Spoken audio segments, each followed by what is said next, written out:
Last video, I talked about social batteries, why you're exhausted after hanging out even with people you love, why your nervous system drains faster than other people's, and the comments were full of the same question. Okay, but how do I actually tell people I need space without them thinking I hate them? So this is that video, how to set boundaries around your energy without losing your people. Because here's the thing, you can protect your social battery and keep your relationships. You don't have to choose, but you do have to learn how to communicate it, and that's where most people mess up. So let's fix that right now. First, let's talk about what not to do. Don't ghost. Don't make up excuses. Don't say you're sick when you're not. Don't blame work or family or traffic. Because people aren't stupid. They know when you're lying. And when you lie about why you're not showing up, they start to take it personally. They start to think you don't want to be around them specifically. But that's not the truth. The truth is you're just out of energy. So tell them that, the real reason, not in a dramatic way. Not in I'm so overwhelmed I can't handle anything way. Just honest. Simple. Direct. I'm drained. I need to recharge. I'll reach out when I'm ready. That's it. That's the whole thing. Now I know what you're thinking. But what if they get mad? What if they think I'm being selfish? Here's the truth. Some people will get it. Some people won't. The people who get it are your people. The people who don't aren't. And I know that sounds harsh, but it's not. Because the people who care about you, the people who actually see you, they're not going to be offended when you tell them you need space. They're going to respect it. They're going to give you room. They're going to check in without demanding your presence. But the people who take it personally, the people who make you feel guilty for having limits, those people aren't respecting your needs. They're prioritizing their own. And you don't owe them an apology for taking care of yourself. Let's talk about how to actually say it, because the wording matters.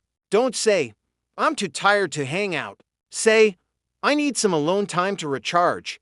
Can we reschedule for next week? Don't say, I can't do this right now. Say, I'm at my limit today.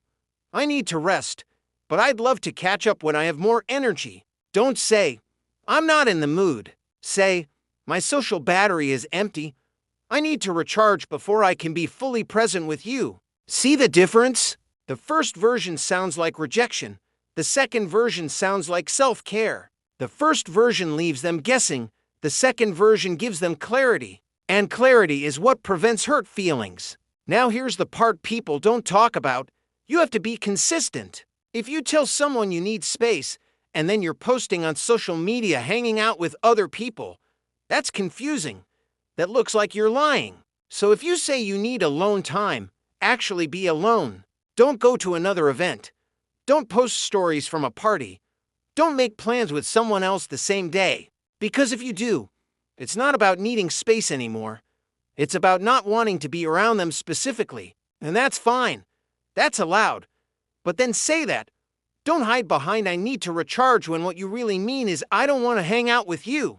Be honest, even when it's uncomfortable. Let's talk about the people who don't respect your boundaries. You tell them you need space, and they push back. Just come for an hour. You can rest later. You're being antisocial. You always do this. Here's what you do. You don't argue. You don't defend. You don't explain again. You repeat the boundary. Calmly, firmly. I understand you're disappointed, but I need to take care of my energy right now. I'll reach out when I'm ready. And then you stop engaging. Because people who push your boundaries aren't looking for understanding. They're looking for you to cave. And the moment you cave, you teach them that your boundaries don't actually mean anything. So don't cave. Hold the line. Now let's talk about guilt. Because I know you feel it. Every time you say no. Every time you cancel. Every time you choose yourself over someone else. That guilt is loud.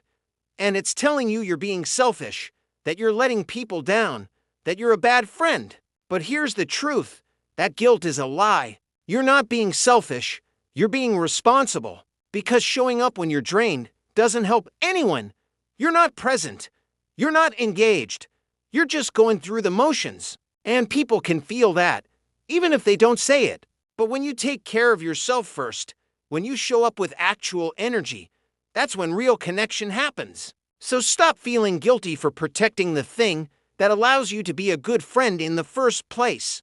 Here's something else. You don't have to explain yourself to everyone. Acquaintances, coworkers, people you see occasionally, you don't owe them a detailed explanation of your nervous system and your energy management strategy. A simple "I can't make it" is enough. Save the deeper explanation for the people who actually matter, the people who deserve to understand you. Everyone else just needs to know you're not available. That's it. Let's talk about how to maintain relationships when you need a lot of alone time. Because this is the real challenge. You're not trying to avoid people forever. You're just trying to balance your need for space with your need for connection. So here's what you do. Be proactive. Don't wait for them to reach out and then say no. Reach out when you have energy and suggest something that works for you. Hey, I've been recharging this week, but I'd love to grab coffee Saturday morning. 1 hour. Just us. Does that work? See what you did there? You set the terms. You chose the time. You picked the setting. You made it manageable. And because you initiated, they don't feel rejected. They feel wanted. That's the key. Make people feel wanted even when you're setting limits. Now here's the advanced move. Educate the people you care about. Tell them how your social battery works. Explain that it's not about them. Show them this video if you have to. Because once they understand, everything gets easier. They stop taking it personally when you need space. They stop pushing you to stay longer. They stop guilt-tripping you for leaving early. And they start working with you instead of against you. The right people will adjust. They'll meet you for coffee instead of dinner. They'll understand when you leave after 2 hours. They'll check in via text instead of demanding FaceTime. Those are your people, the ones who get it. Here's what I need you to understand. Protecting your energy is not optional. It's not something you do when it's convenient. It's something you do every single time you need it. Because if you don't, you burn out. You get resentful. You start to hate the people you love because being around them feels like work. And that's when relationships actually fall apart. Not because you set boundaries, because you didn't set them soon enough. So start now, before you're at zero, before you're so drained you can't even explain what you need. Tell people the truth, set the limits, hold the line, and let the wrong people leave. Because the right ones will stay. If this helped, if you've been struggling to tell people you need space, share this with someone who needs to hear it. And if you want to know how to stop feeling guilty for having needs in the first place, how to actually believe that your boundaries are valid and not just something you should apologize for, how to stop people pleasing your way into burnout, how to believe your limits matter, how to finally put yourself first without the crushing guilt, you need this one.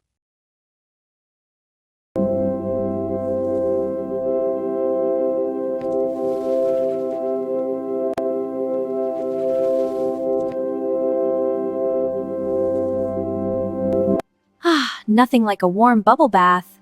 And this hot drink is perfect.